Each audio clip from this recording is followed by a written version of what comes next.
अल्हम्दुलिल्लाह अल्हम्दुलिल्लाहिल्लज़ी अब्दअल अफ़लाक वल अर्दीन वस्सलातु वस्सलामु अला मन कान नबिय्यन व आदम बैनल माइ वत्तीन व अला आलिहि तय्यबीन व अस्हाबिहिल मुतहहरीन व उलमाए मिल्लतिहि अजमाईन अम्मा बाद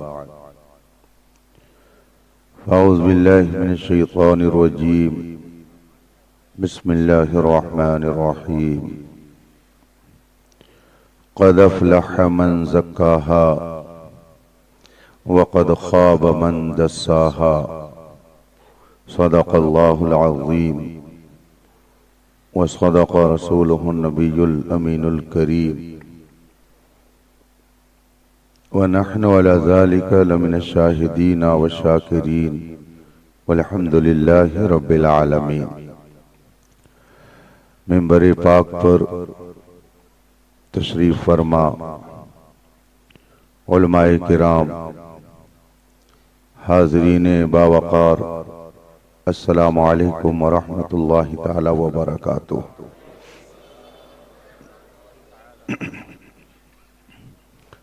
हज़रात, इस वक्त हम और आप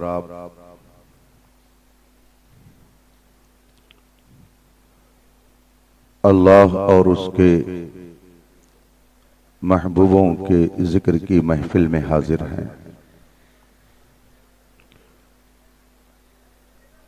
काबिल मुबारकबाद हैं वो तमाम हज़रात जिन्होंने इस महफिल को सजाने में किसी भी तरह से अपना कोई किरदार निभाया और इस पाकीज़ा बज़्म को सजाने में उन्होंने हिस्सा लिया। रब ताला अपने हबीब पाक के तुफ़ैल उन सब की मेहनतों को शर्फ़ कबूल अता फरमाए। मुझसे क़ब्ल आप हज़रात ने उलमा और शुअरा से नातें और तकरीरें सुनी। ईमान और यकीन को मजबूत करने वाली शानदार गुफ्तगू समाअत की। थोड़ी देर के लिए मैं भी आपके बीच हूँ। मुझे खुशी हुई कि एक तवील अरसे के बाद मेरे उस्ताद भाई मोहतरमुल मकाम सैयद मोहम्मद अमीन साहब की ज़ियारत हुई। 30-32 साल पहले हम दोनों एक ही इदारे में ज़ेरे तालीम थे। अल जामतुल इस्लामिया रौनाही फैज़ाबाद के इल्मी माहौल में ज़िंदगी गुजार रहे थे। सैयद साहब ने इस फ़कीर को पहचान लिया और फरमाया कि पहचाना। मैंने माजरत की तो अमीन गुजराती कहकर उन्होंने याद दिलाई। साथ ही उस्ताद गिरामी हुज़ूर मुफ्ती शबीर हसन साहब अलैहि रहमत व रिज़वान का जिक्र किया।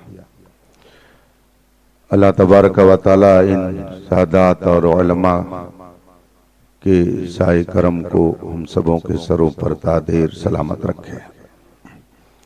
आइए मुस्तफ़ा जान रहमत सरवरी कायनात फ़ख्र मौजूदात नबी मुकर्रम शफ़ी मुअज़्ज़म रहमत आलम सल्लल्लाहु अलैहि वसहबी वसल्लम कि बारगाह क़ुद्स में दुरूद व सलाम का नजराने अक़ीदत पेश करें और पढ़ें। अल्लाहुम्मा सल्ली अला सय्यिदना व मौलाना मुहम्मद मादिल जूद वल करम व आलिहि किराम अजमाइन। हजरात,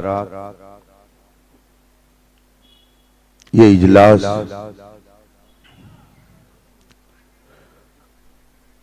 ऐसी बाज़मत शख्सियत की तरफ मंसूब है जिसका जिक्र 800 साल से पूरी दुनिया में किया जा रहा है।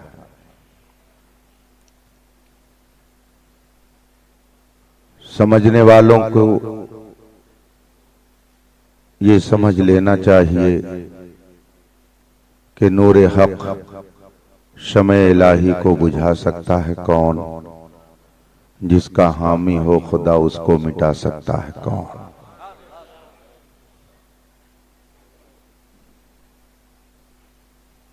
औलियाए किराम ये अनवारे नबूवत होते हैं।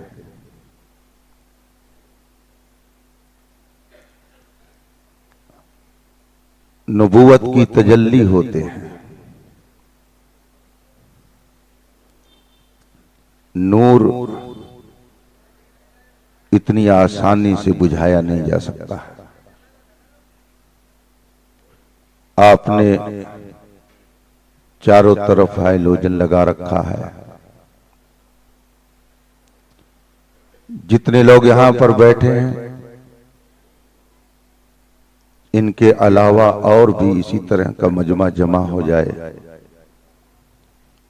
और वो सब मिलकर अपने मुंह की फूंक से इस एक हाइलोजन को बुझा दें तो जाने।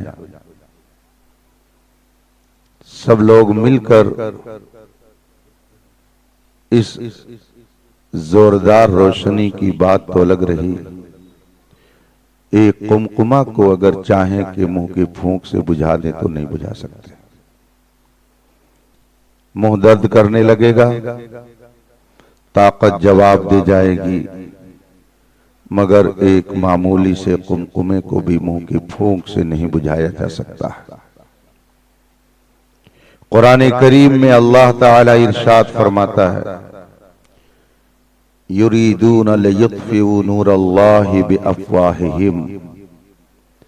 मुनकिरीन ये चाहते हैं कि हम अल्लाह के नूर को अपने मुंह की फूंक से बुझा दें। वल्लाहु मुतिम्मु नूरिही वलौ करिहल काफिरून। और अल्लाह अपने नूर को मुकम्मल करेगा अगरचे मुनकिरीन और काफिरीन उसको नापसंद समझें। इस पूरी कायनात में रोशनी चांद और सूरज से मिलती है। चांद अपनी रोशनी पूरी दुनिया को दे रहा है। सूरज अपनी हरारत और गर्मी और अपनी रोशनी पूरी दुनिया को पहुंचा रहा है।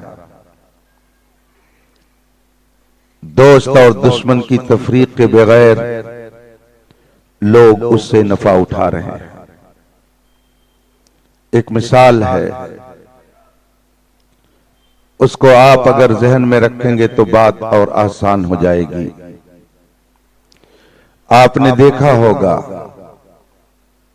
बच्चे कभी कभी खेल करते हैं,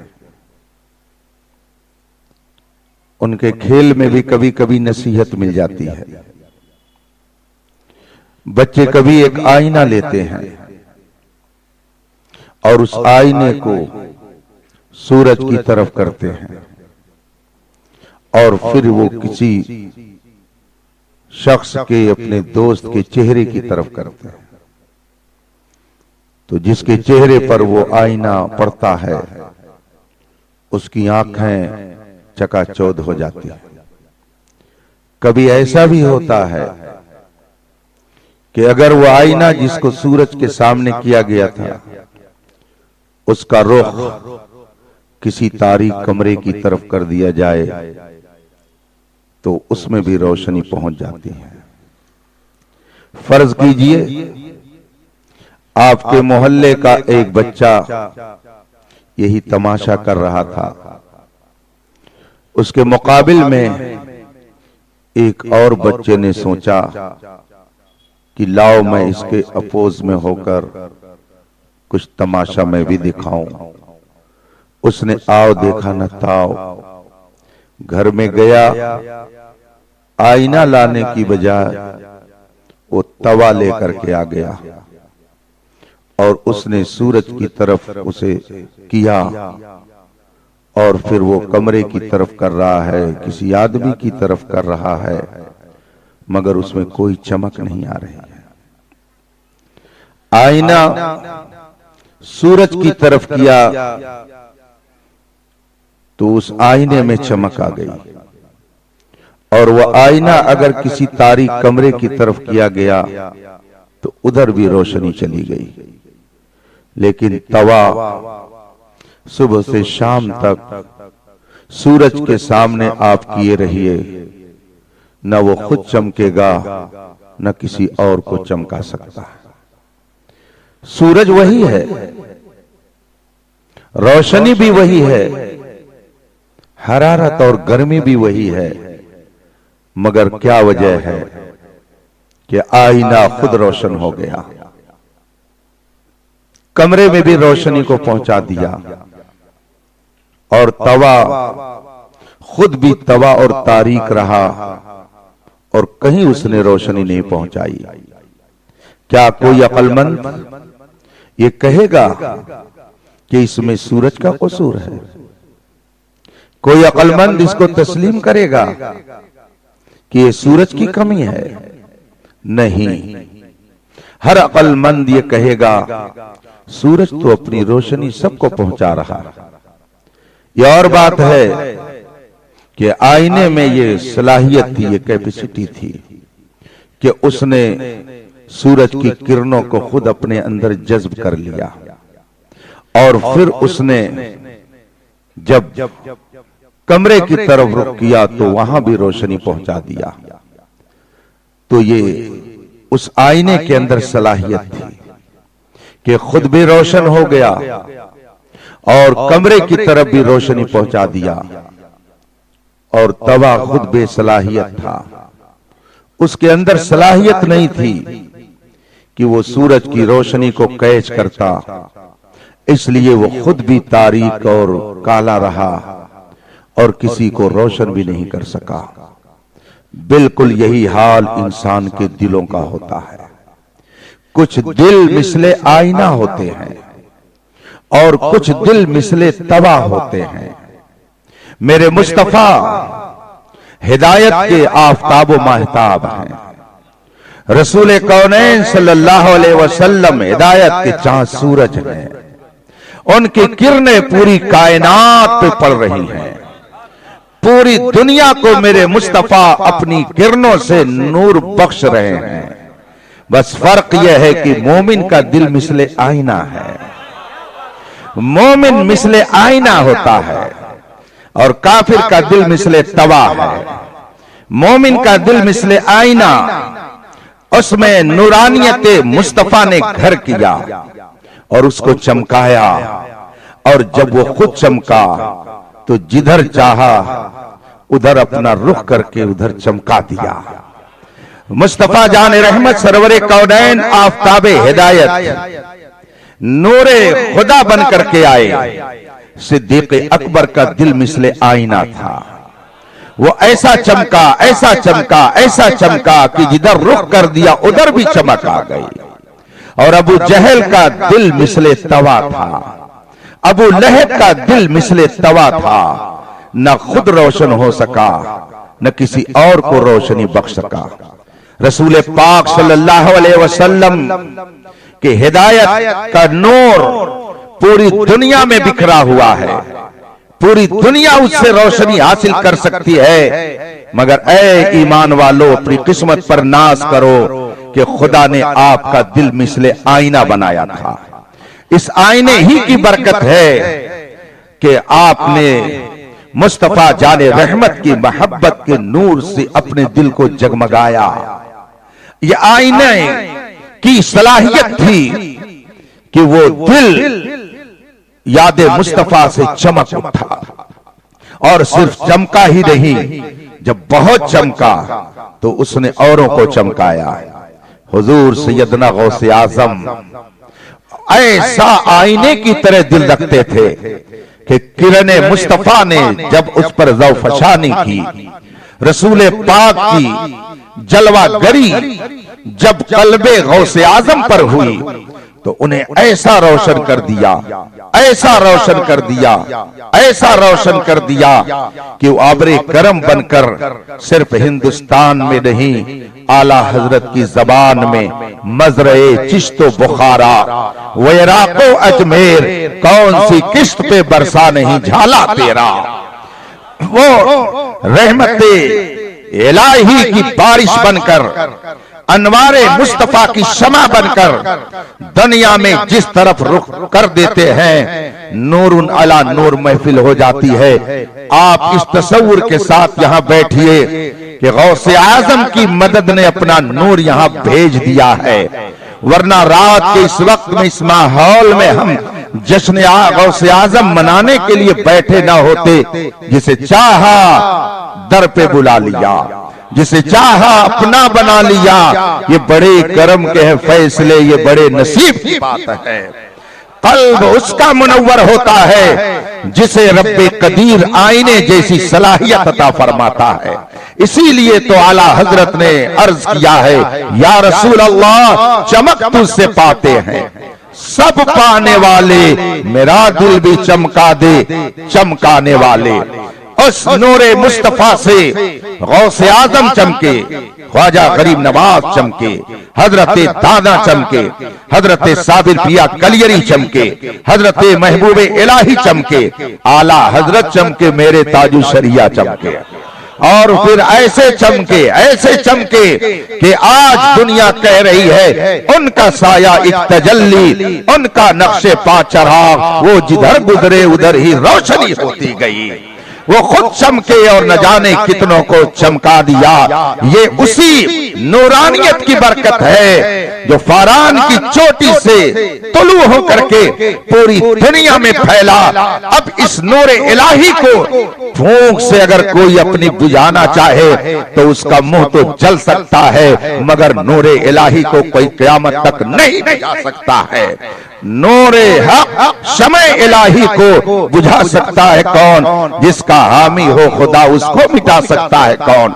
सैयदना गौसे आजम रज़ी अल्लाह तबारक व तआला अन्हु को मुस्तफा जाने रहमत के जलवों ने ऐसा रोशन किया, ऐसा रोशन किया कि उलमा ने तहरीर फरमाया, जिस तरह से सारे नबियों के दरमियान मेरे मुस्तफा चमक रहे हैं, यूं ही वलियों के दरमियान सैयदना गौसे आजम चमक रहे हैं। और रब्बे कदीर ने उनको वो मकाम बख्शा, वो दर्जा बख्शा, वो रुतबा अता फरमाया कि सरे अनवर का कौन अंदाजा लगा सकता है। आला हजरत फरमाते हैं, सर भला क्या कोई जाने कि है कैसा तेरा, औलिया मलते हैं आंखें वह है तलवा तेरा। आपके कदमे नाज का ये आलम है कि बड़े बड़े औलिया अपनी आंखों को मलकर अपनी आंखों में नूर पैदा कर रहे हैं। ऐ मेरे गौसे आजम, जब आपके कदमे नाज की बुलंदी ये है तो आपके सर की बुलंदी का अंदाजा कौन लगा सकता है? और ये भी याद रखिए, जो जितनी बुलंदी पर होता है उसके देखने का दायरा उतना ही बुलंद होता है, उतना ही बुलंद होता है।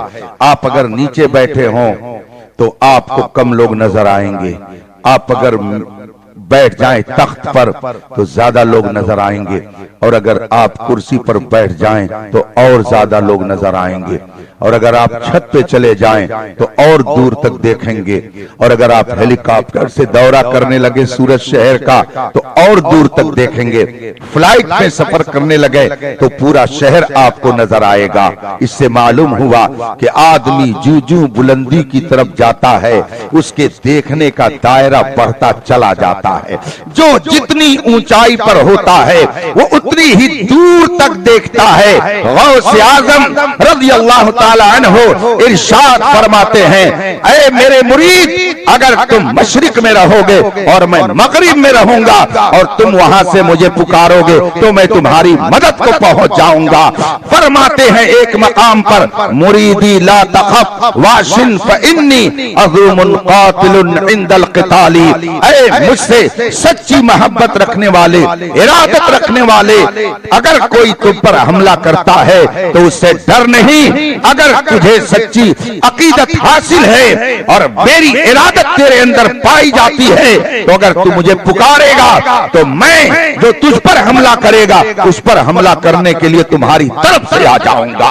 और फरमाते हैं, नजर तो इला बिलादिल्लाहि जमा का खरदलतिन अला हुक्म इत्तिसाली, मैं रूए जमीन को ऐसे ही देखता हूं जैसे कि हाथ की हथेली पे राई का दाना देखा जाता है।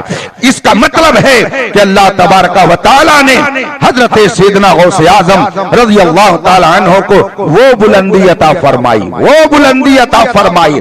हेलीकॉप्टर और फ्लाइट क्या है, आसमान की बुलंदी पर है, तभी तो पूरी दुनिया को अपने हाथ की हथेली पर वो राई के दाने की तरह देख रहे हैं। जब हुजूर सैयदना गौसे आजम खुद ये फरमाते हैं, मैं पूरी रूए जमीन को देखता हूं, तो क्या सिर्फ देखते ही हैं और कुछ नहीं कर सकते?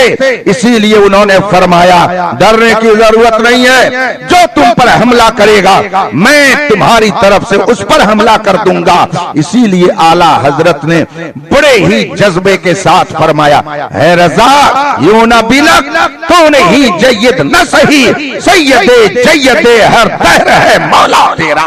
तू अगर अच्छा नहीं है तो क्या हुआ, जिसका तू गुलाम है वो अब्दुल कादिर सैयद भी है, वो सैयद भी है, वो तुम्हारा आका भी है, तुम्हारा मौला भी है। इसलिए तू डरना बल्कि ऐलान कर, क्या दबे जिस पे हिमायत का हो बंजा तेरा, शेर को खतरे में लाता नहीं कुत्ता तेरा। नारे तकबीर, नारे रिसालत, सुभान अल्लाह सुभान अल्लाह। हुजूर सैयदना गौसे आजम रज़ियल्लाहु तबारक व तआला अन्हु को अल्लाह रब्बुल इज्जत ने वो दर्जे उलिया अता फरमाया, उस आसमाने विलायत पर उन्हें पहुंचाया कि अब हजरत सैयदना इमाम महदी रज़ियल्लाहु ताला अन्हु तक उस मनसब पर कोई और नहीं आएगा।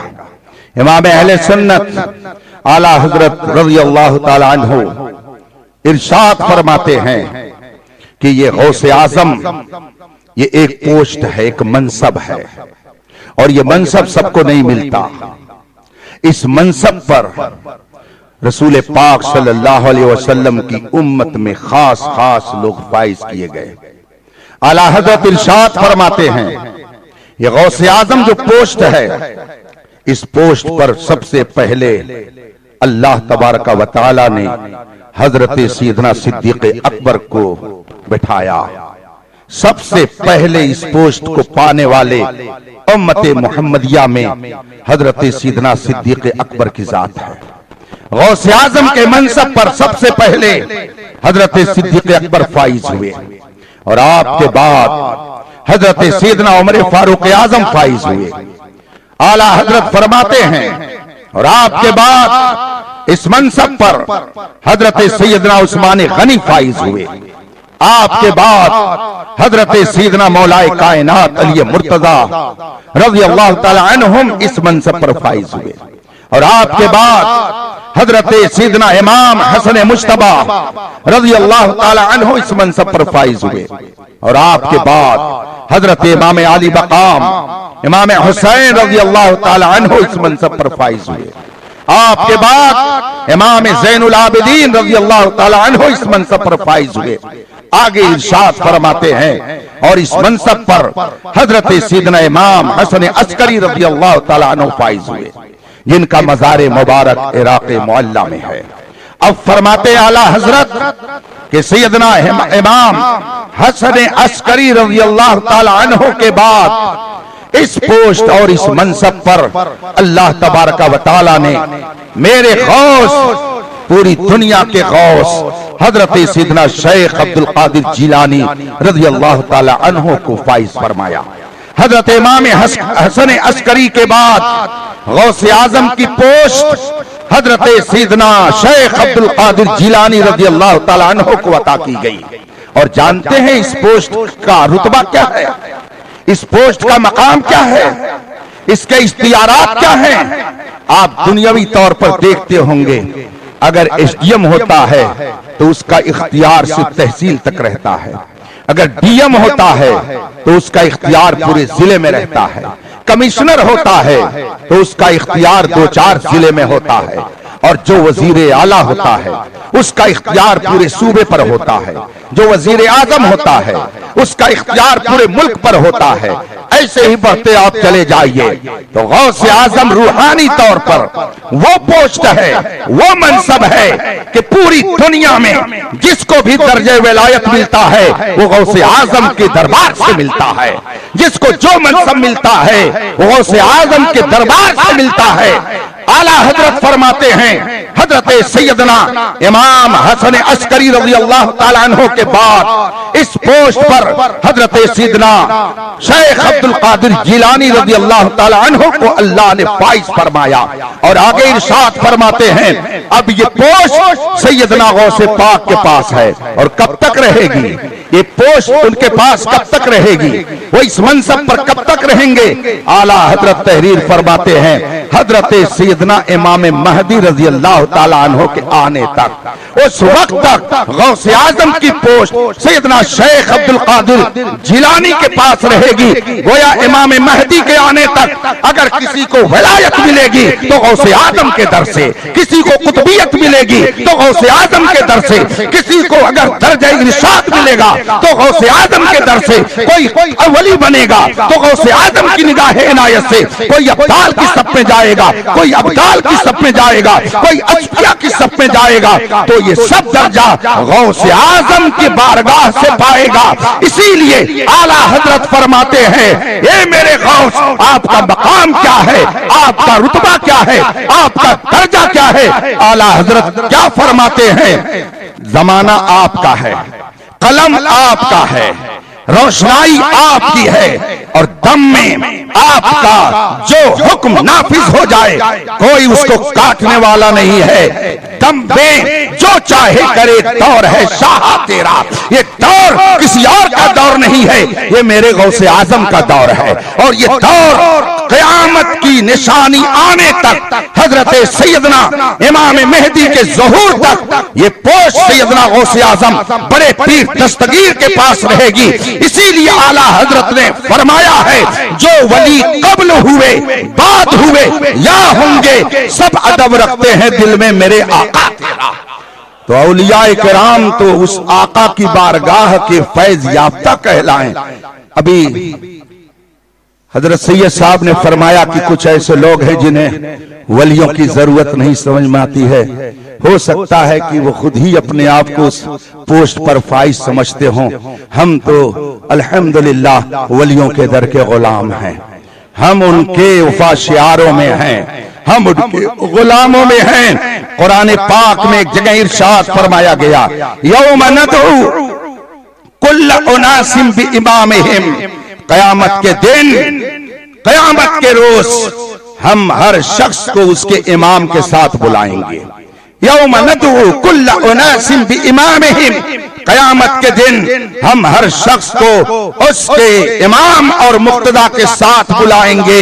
इसीलिए अल्हम्दुलिल्लाह सिलसिले कादिरिया में जब हमारे बुजुर्गाने दीन किसी को मुरीद करते हैं तो क्या कहते हैं, मैंने अपना हाथ गौसे पाक के हाथ में दिया, और फरमाते हैं कि अल्लाह तू मुझे और इसे गौसे पाक की गुलामी में कबूल फरमा, और हश्र के दिन इनके ग्रोह में उठा, ये हश्र के दिन इनके ग्रोह में उठा। ये कहां से लिया गया? कुरान की उसी आयत से, यौम नदउ कुल्ल उनासिन बिइमामिहिम, कयामत के दिन हम हर शख्स को उसके इमाम के साथ उठाएंगे। जो जाए कहीं जाना हो, न माने किसी वली को, न माने, मगर अल्हम्दुलिल्लाह हम तो गौसो ख्वाजा वाले हैं, हम तो रजा वाले हैं, हम तो इमाम आजम वाले हैं, इमाम शाफी वाले हैं, इमाम हुसैन आर वाले हैं, इमाम हसन मुस्तफा वाले हैं। हम किसी और के झंडे तले नहीं रहेंगे, इन्हीं बुजुर्गों के झंडे तले अल्लाह हमारा हज फरमाएगा। और जो इन बुजुर्गों के झंडे तले होगा उसको नो टेंशन, नो प्रॉब्लम। मेरे मुर्शिद ताजुल शरिया फरमाते हैं, अख्तरे कादिरी, कहते रहो जो कुछ कहना है, तबसरा करते रहो जो कुछ करना है, तनकीद करते रहो जो कुछ करना है, मैं तो चला। क्या अंदाज इख्तियार किया है, अख्तरे कादिरी खुल्द में चल दिया। कैसा यकीन है गुलामी गौसे पाक पर, चल दिया। चला और चल दिया में बहुत फर्क है। मैं तो चल दिया यानी मेरा जाना कन्फर्म हो गया, इसमें कोई तरद्दुद नहीं है। फरमाते हैं अख्तरे कादिरी खुल्द में चल दिया। लड़ते रहो, तबसरा करते रहो कि ताजुल शरिया ने यह फतवा दे दिया, ताजुल शरिया ने यह कह दिया, ताजुल शरिया ने वो कह दिया।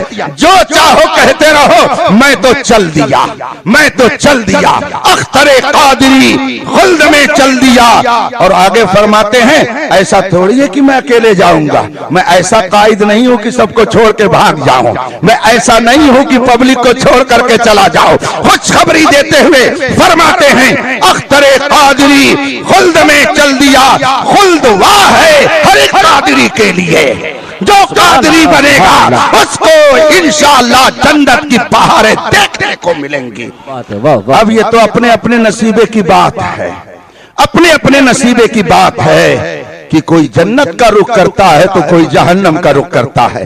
इसीलिए कुरान करीम ने फरमाया क़द तबय्यना रुश्दु मिनल गय्य फमन शाअ फलयुमिन वमन शाअ फलयकफुर।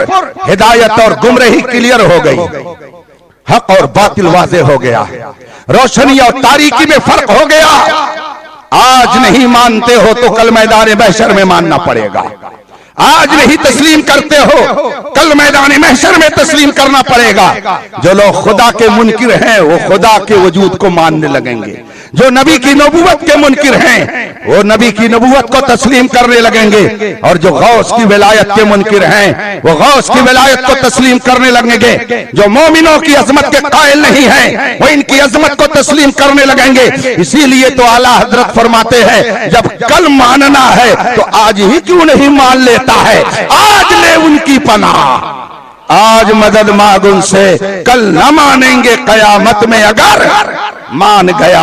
हम अपने नौजवानों से कहते हैं बस नियत पर कायम रहो, अच्छे काम करो, बुरे काम से अपने आप को दूर रखो। तो इसमें यह मत समझिए कि सिर्फ हमारा ही फायदा है, हम अपना फायदा तो करते ही हैं। इसलिए कि फरमाया गया कि जो किसी को भलाई की बातें बताएगा, अच्छाई का हुक्म देगा, करने वाले करें या न करें, जो बताएगा उसके दर्जे बुलंद होते रहेंगे, उसके दर्जे बुलंद होते रहेंगे। इसीलिए आला हजरत फरमाते हैं कि जो दाइयाने दीन हैं, जो मुबल्लिगीन और दुआत हैं, जो दीन की रहनुमाई करने वाले हजरात हैं, उनको किसी बदगोई से परेशान नहीं होना चाहिए।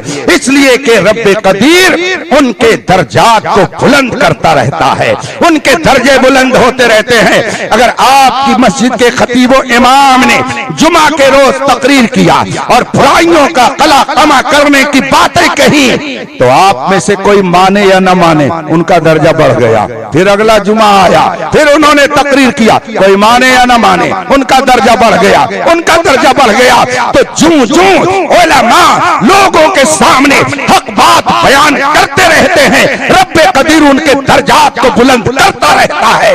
इसलिए कुरान ने फरमाया ला तमुन्नु अलैया इस्लामकुम, अगर तुम मुसलमान हो तो मेरे ऊपर अपने मुसलमान होने का एहसान मत जताओ। अल्लाह फरमाता ऐ मेरे रसूल आप ऐलान कर दो, आप लोगों में क्लियर कर दो कि अगर कोई मेरा कलमा पढ़ता है तो वह ये न समझे कि मुझ पर एहसान करता है। बलिल्लाहु यमुन्नु अलैकुम अन हदाकुम लिल ईमान, बल्कि ये खुदा का एहसान है कि उसने तुम्हें ईमान की दौलत अता फरमाई है। हमारा नहीं एहसान है कि हम गौसे आजम की याद में महफिल मुनाकिद कर रहे हैं। ये गौसे आजम का एहसान है कि हमसे अपना जिक्र करा के हमें अपने गुलामों में शामिल कर ले रहे हैं। हमारे उलमा जब नौजवानों को कहते हैं भाई ऐसे रहो, तो कहते हैं हाँ ये ओल्ड मैन है, ये 1400 साल पुरानी बातें बताते हैं, ये तो किसी और दुनिया के आदमी हैं, ये नई दुनिया नहीं जानते हैं। मियां हम खूब जानते हैं कि नई दुनिया का क्या हाल है। शहद दिखाए, जहर पिलाए। आप कहते तो हो कि हम आला हजरत के मसलक पर हैं, मगर आला हजरत क्या तबलीग कर रहे हैं, क्या तालीम दे रहे हैं, शायद उससे आप दूर हो गए हैं। आला हजरत फरमाते हैं शहद दिखाए, जहर पिलाए, कातिल डाइन, शौहर कुछ आपने इसका मतलब समझा? कुछ नहीं समझा। हाँ, अगर यही शेर किसी अच्छी आवाज वाले ने आपके सामने पढ़ा होता तो आप झूम जाते हैं, चाहे समझ में आए या ना आए झूम जाते। इसका मतलब है कि जो लोग अशार पर झूमते हैं वो समझते कुछ नहीं है। वो अगर झूमते हैं तो शेर पर नहीं बल्कि पढ़ने वाले के अंदाज पर झूमते हैं, उनकी आवाज पर झूमते हैं। इसीलिए मैं कभी कभी कहता हूं कि हमारा नौजवान 3 घंटे नाच सुन करके एक मसला नहीं जान पाता है, और आलिम आकर के आधा घंटा अपने बयान के जरिए लोगों के ईमान में ताजगी पैदा कर देता है। इसलिए अपने वक्त को आप सच्चे उलमा के खिताब सुनने में लगाइए ताकि आपके ईमान में ताजगी पैदा हो जाए, अमल में इस्लाह आ जाए। मैंने आपके सामने शेर पढ़ा, शहद दिखाए, जहर पिलाए, कातिल डाइन, शौहर कुश। आप कह रहे हैं पता नहीं इसका क्या मतलब है, आपकी क्या बात करें। हम जैसे बहुत सारे तालिबे इल्म आला हजरत के अशार को समझने से कासिर हैं। आला हजरत की किताबों को समझने के लिए आला हजरत बनना पड़ेगा, इसलिए कि 60 से ज्यादा इल्म फन पर जिसने किताबें लिखी हैं उसकी किताबों को वही समझ सकता है जो कम अज कम 60 सब्जेक्ट का जानने वाला हो। यहाँ तो 4-6 सब्जेक्ट की भी जानने वाले नहीं। मगर ये भी अजीब बात है कि जिनको चलने का शोर नहीं वो भी आला हजरत से मुकाबला आराई की बात करते हैं। मैंने खतीबुल बराहीन अल्लामा सूफी मोहम्मद निजामुद्दीन रहमतुल्लाह ताला अलैह से सुना, आप फरमाया करते थे अपनी यूपी की जबान में ये लफ्ज बाबू प्यार के लिए वहां बहुत बोला जाता है। फरमाते बाबू जो मसलके आला हजरत से हटा वो हटा, ये उनका जमला होता, जो हटा वो हटा। आपके इरशाद का मतलब ये था कि मसलके आला हजरत ये जन्नत का रास्ता है, मसलके आला हजरत सिराते मुस्तकीम है, मसलके आला हजरत मोहब्बत औलिया का रास्ता है, मोहब्बत आला हजरत मसलके आला हजरत मोहब्बत अहले बैत का रास्ता है, मसलके आला हजरत एहतराम सहाबा का रास्ता है, मसलके आला हजरत ताज़ीम नबुवत का नाम है, मसलके आला हजरत तक़दीस उलूहियत की अजीम तहरीक का नाम है। जो इससे हटेगा, हुजूर खतीबुल बराहीन फरमाते बाबू जो मसलके आला हजरत से हटा वो हटा।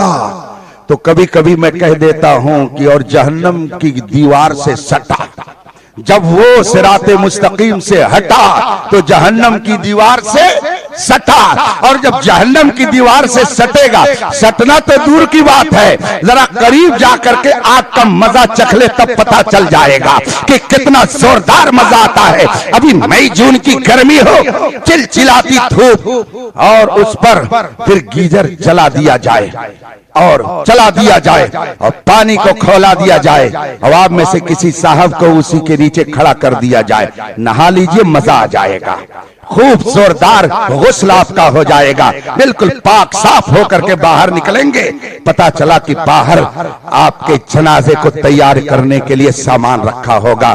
ए मेरा नौजवान, तू कहां भूला हुआ है? एक गीजर से गर्म किया हुआ खौलता पानी, अगर तू इसको नहीं बर्दाश्त कर पाएगा तो जहन्नम की जलती हुई आग को कैसे तेरा जिस्म बर्दाश्त करेगा।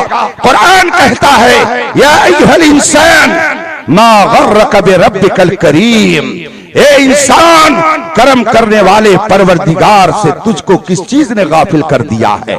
जिस दुनिया को मैंने तेरे जिंदगी गुजारने के सामान के लिए बनाया था, तूने उसको मकसद जिंदगी समझ लिया।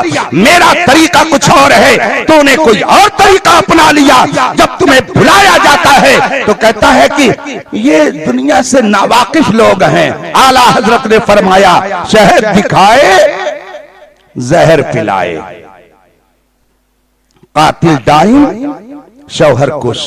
आला हजरत फरमाते हैं दुनिया बड़ी खूबसूरत लगती है, बिल्कुल ऐसे ही है कि अगर शहद या शरबते रूह अफ़ज़ा सामने पीने के लिए दिया जाए और उसमें जहर घोल दिया जाए, शहद दिखाए जहर पिलाए, कातिल है। बताइए अब तक दुनिया में अरबों खरबों इंसान आए, कोई बच सका?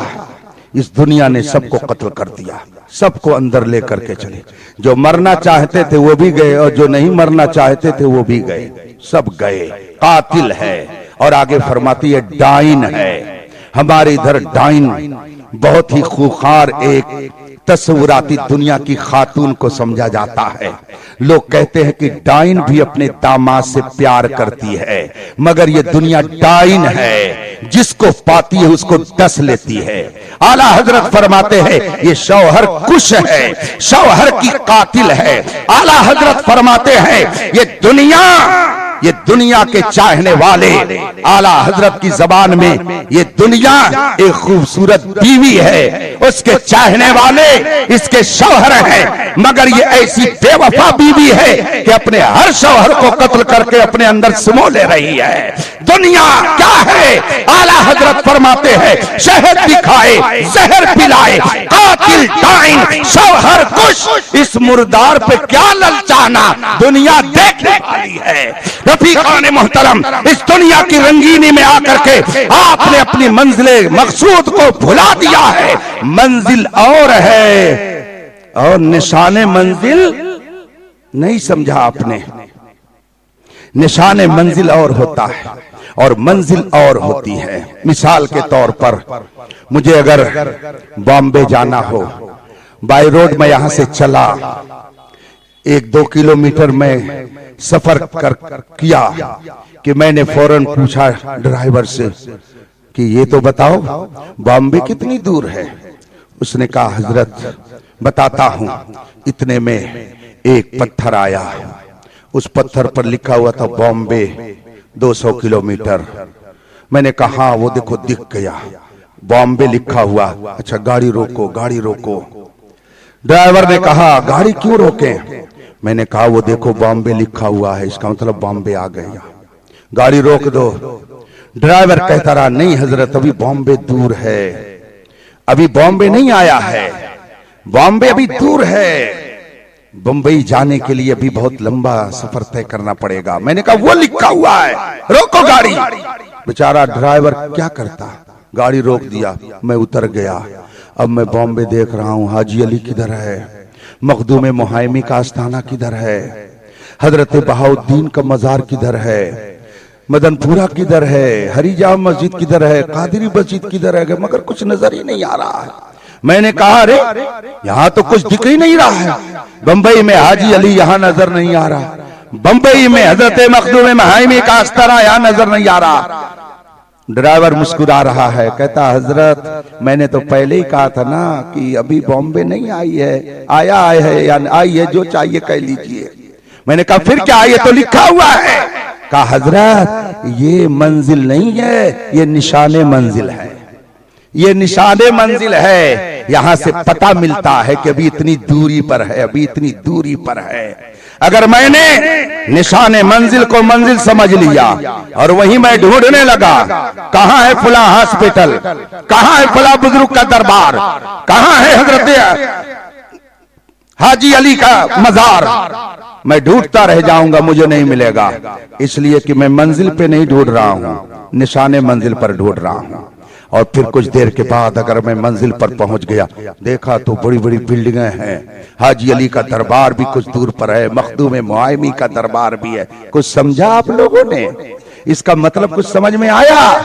आपने इस दुनिया को मंजिल समझ लिया है और इसी मंजिल में चाहते हैं ख्वाजा मिल जाए, इसी मंजिल में चाहते हैं गौसे आजम मिल जाए, इसी मंजिल में चाहते हैं इमाम हुसैन मिल जाए, इसी निशाने मंजिल में आप चाहते हैं इमाम आजम मिल जाए, इसी निशाने मंजिल में आप तलाश रहे हैं आला हजरत मिल जाए, इसी निशाने मंजिल में आप तलाश रहे हैं सिद्दीक अकबर मिल जाए, इसी निशाने मंजिल उमर फारूक आजम मिल जाए। कोई नहीं मिलेगा, कोई नहीं मिलेगा, इसलिए कि आप निशाने मंजिल पे रुक करके तलाश रहे हैं। मंजिल क्या है? मंजिल किसे कहते हैं? मंजिल आपकी क्या है? डॉक्टर इकबाल कहता है बमुस्तफा बरसा खेशरा के थी हमऊस, अगर बहू न रसीदी तमाम भूला भी।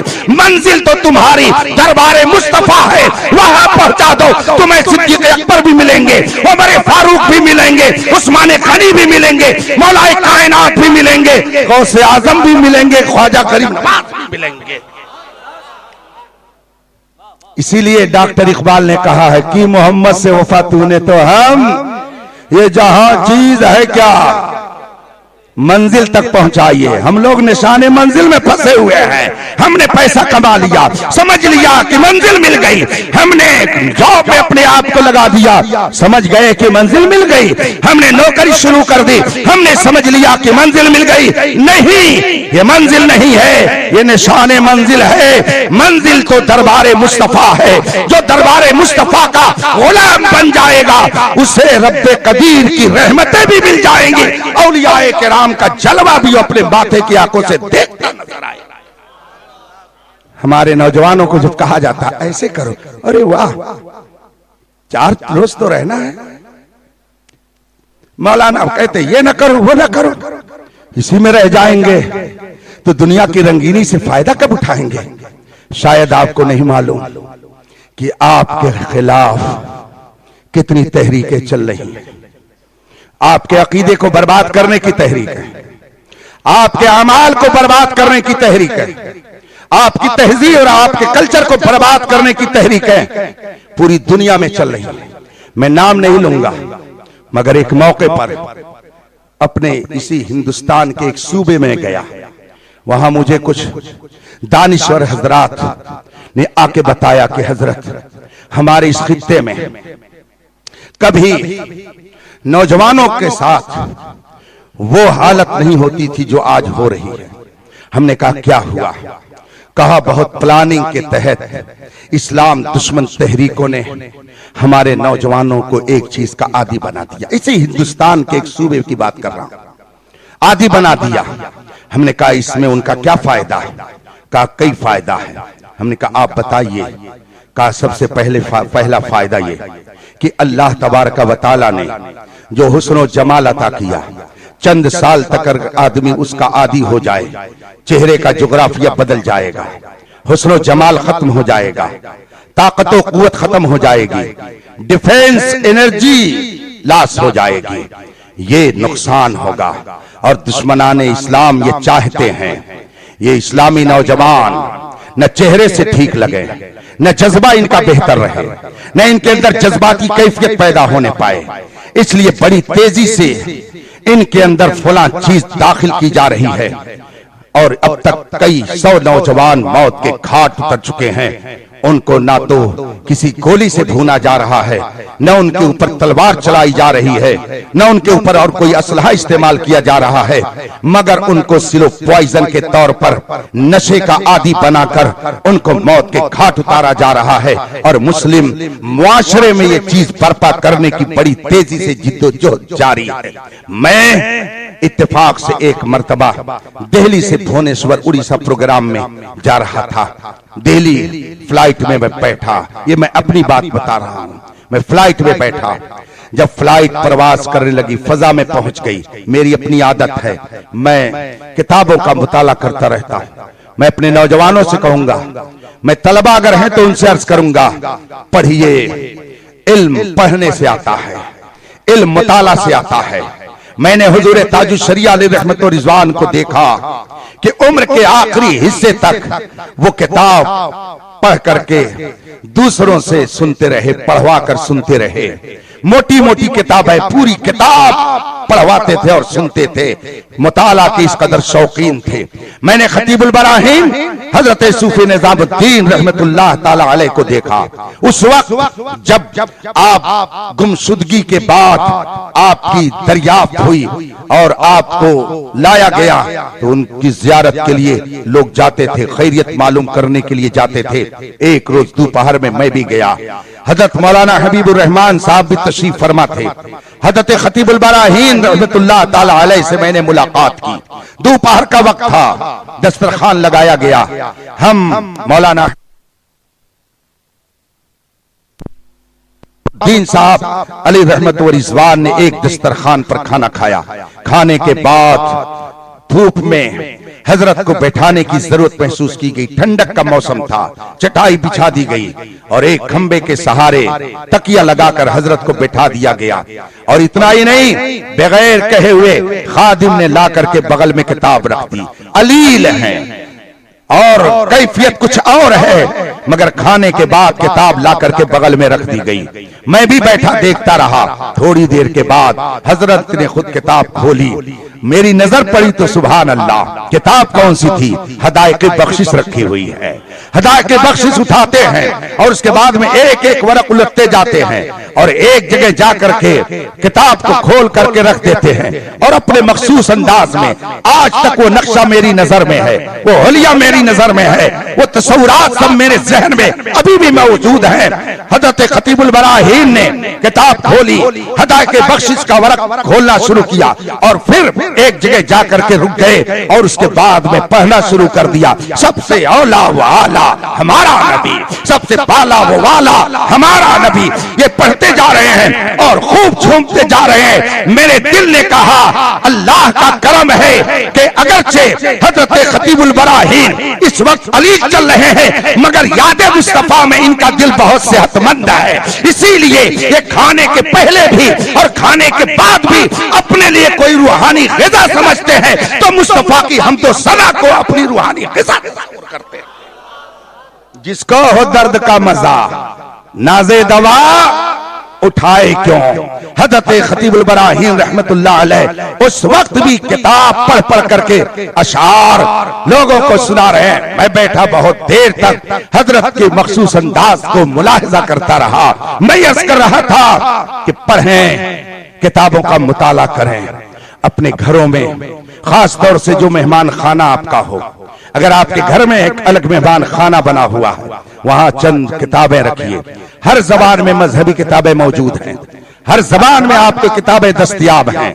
कंजुल ईमान रखिए, अनवारुल हदीस रखिए, तमहीद ईमान रखिए। आप इन किताबों को अपने कमरे में रखिए, मेहमान खाने में रखिए। कानून शरीयत रखिए, बुजुर्गों के वाकयात की किताबें रखिए, जन्नती जेवर रखिए, मेहमान खाने में इसे सजा के रखिए ताकि आप भी मौका मिले तो पढ़ लें और कोई मेहमान बाज़ौक़ आए अगर उसमें से कुछ पढ़ लेगा तो आपको फौरन उसका सवाब मिल जाएगा। किताबों का मुताला किया कीजिए। फ्लाइट जब फजा में पहुंची, मैंने मोबाइल निकाली। आजकल तो पूरी पूरी लाइब्रेरी किताबों, पूरी पूरी लाइब्रेरी मोबाइल में मौजूद है। आप पढ़ते रहिए, कुरान करीम की तिलावत करते रहिए, दरूद पाक का विर्द करते रहिए, अपने ज़ौक़ के मुताबिक किताब पढ़ते रहिए। मैंने एक किताब निकाली और पढ़ना शुरू कर दिया। मेरे बगल वाली सीट पर एक हैंडसम नौजवान बैठा था। उसने कुछ देर तक तो देखा, उसके बाद में मुझसे कहा कि क्या आप कुरान पढ़ रहे हैं? चूंकि जो लोग नहीं जानते हैं वो समझते हैं कि जो अरबी में है सब कुरान ही है। तो मैंने किताब जो खोल रखी थी, उसने देखा कि अरबी में है, अंदाज ऐसा लगा तो उसने कहा क्या कुरान पढ़ रहे हैं? मैंने कहा नहीं, कुरान नहीं पढ़ रहा हूं, दूसरी किताब पढ़ रहा हूं। उसने कहा क्या पढ़ रहे हैं? मैंने कहा इस दुनिया के बाद की एक दुनिया है, उसके हालात पढ़ रहा हूं। वो मेरी तरफ देखने लगा, एक मौलवी, और इस दुनिया के बाद की दुनिया की बातें फ्लाइट में चलते हुए पढ़ रहा है। वो मेरी तरफ देखने लगा, कहा इस दुनिया के बाद की दुनिया? मैंने कहा जी हाँ, इस दुनिया के बाद भी एक दुनिया है जिसे हमारी जबान में आखिरत कहा जाता है, मैं उसी के बारे में पढ़ रहा हूँ। कहा ये कहाँ से मिलता है? हमने कहा जिस नबी के सदक़े में ये कायनात बनी है उसी नबी ने उस आखिरत के बारे में हमें बताया है, इसीलिए हम पढ़ रहे हैं। कहा अच्छा, तो आपसे मैं और कुछ पूछूं? मैंने कहा बिल्कुल पूछ सकते हैं। उसने कहा क्या आपके मजहब में शराब पीनी मना है? मैंने कहा बिल्कुल मना है और सख्त मना है। उसने कहा क्यों मना है? मैंने कहा जरा आप बताएंगे कि आप कहां से आ रहे हैं, कहां जाएंगे, आपका पेशा क्या है, ताकि मेरी गुफ्तगू जरा आसान हो जाए। उसने कहा मैं दिल्ली का रहने वाला हूं, डॉक्टर हूं पेशे से, भुवनेश्वर एक काम से जा रहा हूं। नाम मैंने पूछा तो उससे अंदाजा हुआ कि ये गैर मुस्लिम है। हमने कहा आप तो डॉक्टर साहब हैं, आपको समझाना बहुत आसान है। कहा कैसे? हमने कहा ये बताइए, अगर कोई नशा की चीज लेगा तो उसके ऊपर कुछ इसका इफेक्ट पड़ेगा कि नहीं पड़ेगा? कहा हाँ पड़ेगा। मैंने कहा क्या पड़ेगा? कहा कि उस का दिमाग काम नहीं करेगा सही ढंग से। हमने कहा आप इसको मानते हैं? कहा मैं बिल्कुल मानता हूं। मैंने कहा और भी कुछ? कहा हाँ और भी कुछ असर पड़ सकता है। मैंने कहा बिल्कुल आप सही कह रहे हैं, अगर दिमाग खराब हो सकता है तो चेहरे का जोग्राफिया भी खराब हो सकता है, डिफेंस एनर्जी भी खराब हो सकती है, आदमी की सेहत भी बिगड़ सकती है। डॉक्टर ने कहा कि हाँ बिल्कुल आप सही कह रहे हैं। मैंने कहा अब मैं आपसे कुछ बातें पूछूंगा और आप उसका जवाब दीजिए, फिर आप आसानी से समझ जाएंगे कि इस्लाम ने इसे सख्ती से मना क्यों किया है। कहा आप बताएं आप क्या कहना चाहते हैं? मैंने कहा आप दिल्ली में रहते हैं, फर्ज कीजिए कि आपने दिल्ली में पैसे कमा करके एक खूबसूरत बंगला बनाया और आपने उसे डेंटिंग पेंटिंग करके खूब मुज़य्यन कर दिया, संवार दिया, और आपने उसके ऊपर एक जगह लिख दिया कि यहाँ पोस्टर चस्पा करना मना है, यहाँ स्क्रैच लगाना मना है, यहाँ कालक पोतना मना है। आपने ये लिख दिया तो जाहिर सी बात है क्यों लिखा? कहा इसलिए कि ताकि जो मैंने एक खूबसूरत मकान बनाया है उसमें कोई गड़बड़ी ना आने पाए, उसमें कोई खराबी ना आने पाए। हमने कहा इसीलिए तो लगाया आपने? कहा हाँ। मैंने कहा अगर कोई लगाए तो आपको अच्छा लगेगा, कालक पोते आप उसको अच्छा समझेंगे? कहा नहीं, मैं तो उसे बुरा समझूंगा। मैंने कहा बस बात बिल्कुल इसी पर आप रुक करके आगे की और सुन लीजिए। अगर आपने एक खूबसूरत बंगला बनाया, डेंट पेंट करके उसे आपने संवार करके रख दिया, तो आप नहीं चाहते हैं कि इसके हुस्न को कोई खराब करे, इसकी खूबसूरती को कोई बिगाड़े, और अगर आप उसको देखेंगे तो आपको बुरा लगेगा कि मैंने इतना खूबसूरत बंगला बनाया, इसने कालक पोत करके इसके हुस्न को खराब कर दिया। मैंने कहा डॉक्टर साहब अगर आपने एक बंगला अपने हाथों से खूबसूरत बनाया तो आप नहीं चाहेंगे कि इसके हुस्न को कोई खराब करे। इत्तेफाक से वो खुद भी हैंडसम थे। मैंने कहा जिस मालिक ने आपको हैंडसम बनाया है वो मालिक ये नहीं चाहता है कि आप अपने हाथों से उसके बनाए हुए हुस्न को बर्बाद करें। इसीलिए शरीयत ने नशा को हराम करार दिया है ताकि उसने जो तख्लीक फरमाई है इस हुस्न में कोई कमी ना आने पाए।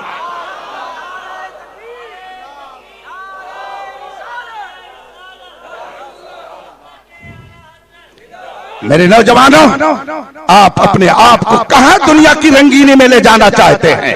आपके लिए कुरान करीम में फरमाया गया है वो कैसन तिहाका शराबन तहूरा, जन्नत में जब आपका दाखिला होगा तो रब्बे कदीर आपको शराबे तहूर का छलकता जाम अता फरमाएगा। कुरान कहता है वलकुम फीहा मा तश्तही अनफुसुकुम, जो चाहोगे जन्नत में खुदा तुम्हें सब अता करेगा, बस शर्त ये है कि मुस्तफा के वफादार करके दुनिया से जाओ।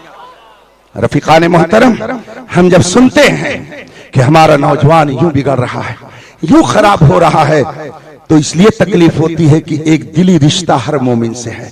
कुल्लु मोमिन इख्वा, हर मोमिन एक दूसरे का भाई है। इस भाई होने के नाते उलमा को तकलीफ होती है। उलमा चूंकि नाइब रसूल है, कुरान करीम पढ़िए तो आपको मालूम होगा मेरे मुस्तफा सरवर कौनैन सल्लल्लाहु अलैहि वसल्लम जब वहां के लोगों के दरमियान तबलीग फरमाते, मुनकरीन इनकार करते, कुफार मुशरिकीन मजाक उड़ाते, कल्बे अतहरे मुस्तफा पर उसका गहरा असर पड़ता। कुरान करीम ने उस नक्शे को खींच करके जिक्र कर दिया, फलअल्लक बाखिउन नफ्सक अला आसारिहिम इन लम युमिनु बिहाज़ल हदीस असफा। ऐ मेरे महबूब, क्या अपनी जान गंवा दोगे अफसोस में इनके पीछे?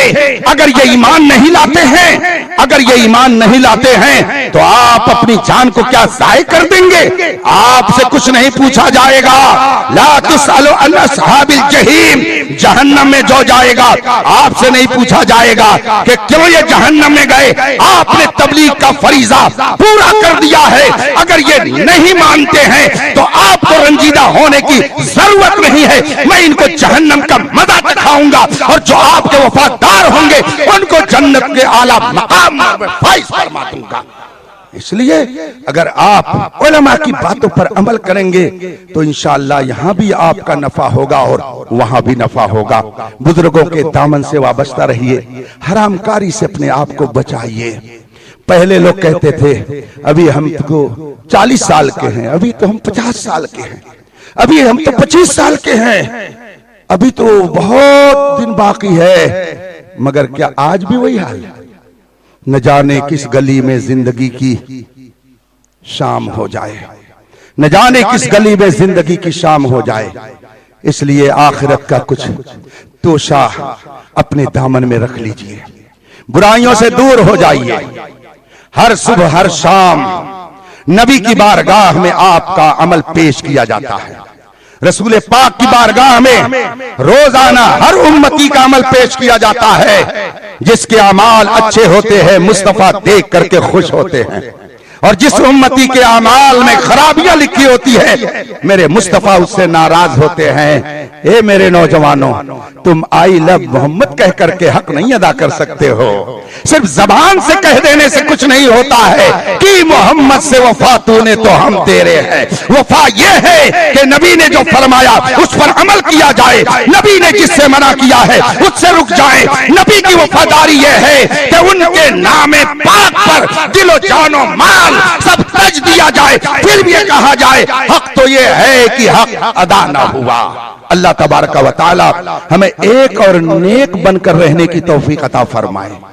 ये इजलास गौसे आजम का इजलास है, ये इजलास गुलामी गौसे आजम का सबूत है, ये इस बात का इजहार है कि ये गौसे आजम, अगरचे लोग हमको आपसे दूर करने की तहरीक चला रहे हैं और कहते या गौस कहना शिर्क है, या ख्वाजा अल मदद कहना शिर्क है, मगर आप अपने अमल से ये साबित कर रहे हैं कि जो लोग इस तरह की बकवास करते हैं हम उनकी बकवास में आने वाले नहीं हैं। हम तो आला हजरत का वो शेर अपनी नजरों के सामने रखते हैं, सूना जंगल रात अंधेरी छाई बदली काली है, सोने वालों हाँ तो हम लोग जाग रहे हैं, सोए नहीं है। अल्हम्दुलिल्लाह उलमाए अहले सुन्नत ये बेदार करते रहते हैं और कयामत तक यूं ही बेदार करते रहेंगे। और नबी का जिक्र, नबी के गुलामों का जिक्र, उनके वफादारों का जिक्र यूं ही होता रहेगा। जलने वाले जलते रहेंगे, मरने वाले मरते रहेंगे, सड़ने वाले सड़ते रहेंगे। तू घटाए से किसी के न घटा है न घटे, जब बढ़ाए तुझे अल्लाह ताला तेरा। आप पक्के मुसलमान बन के रहिए, सच्चे मुसलमान बन के रहिए, बुराइयों से दूर रहिए। मैं अपने नौजवानों को जब देखता हूं कि ये शराब नोशी में मुब्तला है, ये जुआबाजी में मुब्तला है, ये हराम कारियों में मुब्तला है, यकीन जानिए कि दिल पर एक ठेस लगती है कि हमारी कौम को क्या हो गया है। शाम को जब रसूल पाक की बारगाह में इनका अमल पेश किया जाएगा, मेरे मुस्तफा जान रहमत सल्लल्लाहु अलैहि वसल्लम को कितनी तकलीफ होती होगी ये कौन बयान कर सकता है। इसलिए रफीकान मोहतरम और बिलखुसूस मेरे नौजवानों, गौसे आजम की मोहब्बत का तकाजा यह है कि एक सच्चा मुसलमान बन के रहा जाए। मसलक आला हजरत का नारा लगाने का मतलब यह है कि हम सुन्नी सही अकीदा बन करके रहें, ताजु शरिया की गुलामी का पट्टा अगर गले में पड़ा हुआ है तो उनकी तालीमात पर अमल करें। इन बुजुर्गों के नक्शे कदम पर जो चलेगा वो कभी गुमराह नहीं होगा। आला हजरत ने फरमाया, तेरे गुलामों का नक्शे कदम है राह खुदा, वो क्या बहक सके जो ये सुराग लेकर के चले। अल्लाह तबारक व तआला हम सबको एक और नेक बनकर रहने की तौफीक अता फरमाए। वाखिर दवाना अनिल हम्दुलिल्लाहि रब्बिल आलमीन। अस्सलामु अलैकुम।